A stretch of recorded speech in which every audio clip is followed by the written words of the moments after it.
back to Life at the M. So today you are going to get to see the before, during, and after transformation of our entryway slash foyer of our house. As you can see, it was very much stuck in the 70s. Lots of wallpaper, the chipped slate floor, massive amounts of different types of trims with oil base on them, which was a little tricky, but we got through it. Just so much, so much. I don't even know where to begin.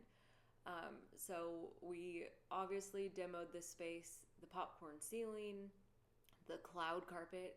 Y'all don't even know how thick that carpet was. It was like inches thick. It literally felt like you were gonna fall down the stairs, to where people were scared to go up and down the stairs, and I don't blame them. It was a little scary. But it was like, I think it's called cloud carpet. I can't remember. But super, super thick. And it went all the way down the stairwell, and was even like re-nailed in because of the high traffic area, especially near the bottom of the stairwell. It was re-nailed in with like galvanized nails. Like, it was legit. But we got through it, and it is beautiful now. I can't wait for you guys to see it and like watch the progress of it, because it was definitely a full family affair. Me, the kids, Eric, we got after it, and it was definitely worth it. So the front door, you can see, is a standard door with side lights. We removed that. The way the door swung in, it swung in towards the bottom of the staircase, and it really made the room feel even more off balance. And then it had this trim that went around, which I wanted to save because I thought about reusing it, which we did, and you'll see that, because it is a really good quality trim. And the Greek key style is very common down here in the South. So I definitely wanted to save that and reuse it. And it has the same effect on the outside of the house as well. So this was after we got the carpet up off the stairs. It's really hard to see, but it was something special. And then we took all the wallpaper off, re-drywalled all the walls, which took many weeks, to be honest. Totally worth it though. And lots and lots of sanding. It was weekends of everybody with sandpaper, because so many nooks and crannies that tools couldn't fit into. Multiple power sanders, and once we sanded the stairs, we realized that unfortunately they were red oak. And if you've ever worked with red oak before, when you are trying to make it neutral, it is very difficult. So we had to pull out the science side of it to combat the red, which, if you look at a color wheel, the opposite of red is green, blue. So that's the route that we had to take, because the floors that we put in here are very similar to like a white oak, which was the direction we wanted to go in. Not impossible, but not easy. But we did get there, and you'll see that. We did a 2 different part solution to get there. So the first step was actually applying hydrogen peroxide. I know, crazy, but bear with me. Hydrogen peroxide, and then lye mixed with water over the top of that, and it actually dilutes down the red. It tones it out.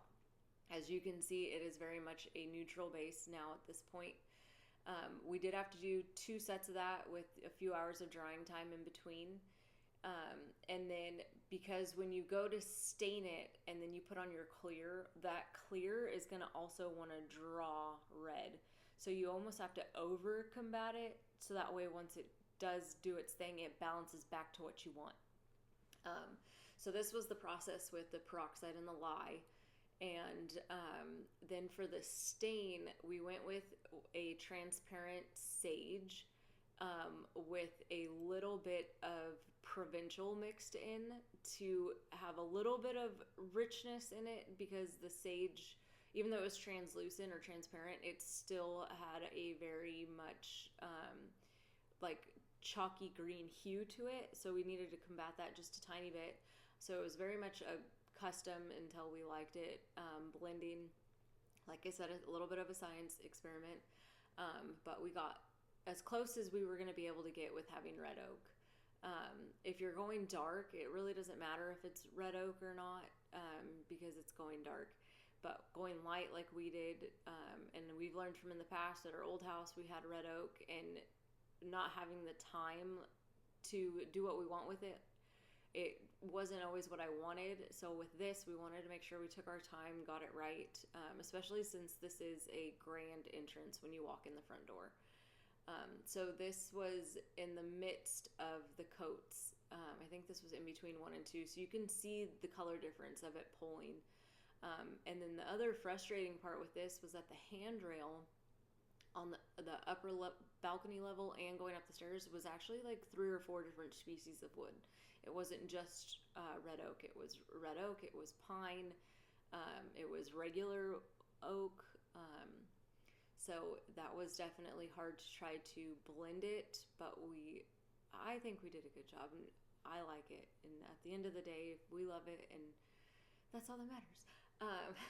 But we did find out a cool little piece of history with this curved handrail, that it was actually formed in the very pond here on this property when the house was built. So we thought that was pretty cool that we found out from the neighbor. But so anyways, the shape of this foyer, so the outside of the house, it's very symmetrical. But when you step inside the foyer, it is shifted somewhat off to the right because there is the hallway to the living space on the left of the foyer, if you're facing the front door from inside. So with trying to bring some symmetry to that, we removed the single door with the side light and put in a double front door. And I did the orientation of the door swinging the other way, away from the stairwell, to help balance that, and it really makes a big difference. You'll see that in a bit. Going back to the stairs real quick, you can see, so this was after all of the processes of lye, and then we did our first coat of a stain, which was a sun bleach stain, to get it to that white level, because like I said, if we kept it at what it was and just tried to do the clear, it would have pulled pink. So we did a sun bleach first, and then went over that with the sage custom mix that we did. And then the pickets on this were originally painted with an oil-based paint, and something that we have learned over the years, and especially in this house, is you can't take a latex or water-based paint and paint over oil without it peeling. So if you go to paint something and you're like, what the heck, why is it flaking? It's most likely because it was an oil-based paint and you're now using something that is not oil-based. So to combat that, you need a really good gripper primer. So over the top of the pickets, I just took a quick gripper primer that we had gotten, and the only color they had was gray, but it was fine because I was going to prime and paint them white anyways. So we used this gripping primer by Ben, and painted all of the pickets, so that way we didn't have to deal with the flaking issue. So yeah, a little tip there. And then the posts and handrails, actually we had to do a different custom because they were different species of wood blended together. We had to add a little bit more provincial to that mixture, but in the end it turned out fairly close to what we were hoping we could get to. And like I said, it wasn't ideal, but we dealt with what we had at hand, and honestly I'm so excited with the result. There's still some picture frame molding that we want to add to the walls in here at some point, and we have it. It's just a matter of doing it, but I was so excited to get it to the point that it's at now that I had to share the transformation. So keep watching. It's totally worth it. And if you have any questions, feel free to comment down below or shoot us a message. We'd love to answer any questions that you all have. And as you can see above the front door, we did bring back in that wainscoting trim band that was around the whole room, and reincorporated it back into the moldings that we built for the front door area. And for the door frames of the other entryways, like the dining room, the library, stuff like that, the bedrooms, we did keep the original casings and trims because they were actually cypress, but they did have that oil base. But we went over that with a quick primer and paint, and got it to the high gloss white. And then we just added a stacked top cap to the top of the moldings to draw the height of them up a little bit, because this is a two-story foyer.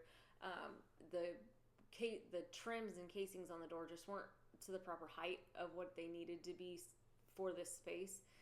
So rather than ripping that out, we left it and then just added height by stacking trim on top.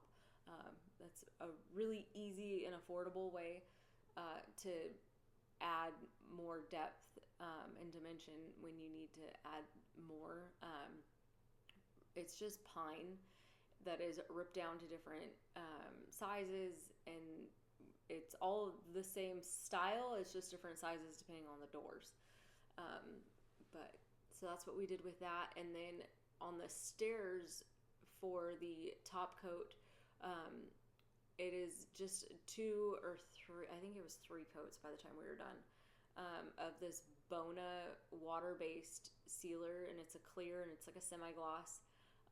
So you do the first coat, you let it dry for 2 hours, come back, sand it, clean it, do another coat, let that dry, come back, sand it, and then you can do a third coat depending on the high traffic area. Because we do have a lot of traffic, I think we ended up doing 3 coats. And then on the handrails, we just did 1 coat and let it dry because it's not getting walked on or anything like that. We didn't need to sand it and do multiple coats. The other thing that you'll notice that we did in this room that was a big transformation, other than removing the wallpaper, was swapping out the chandelier. The chandelier that was in here was massive. I don't even know what the diameter of it could have been. It must have been like 6 feet. And you like almost felt like you were going to walk into it when you were coming up and around the curvature of the stairwell. So we did swap it out with actually an inexpensive one on Amazon that really fit the style I was going for.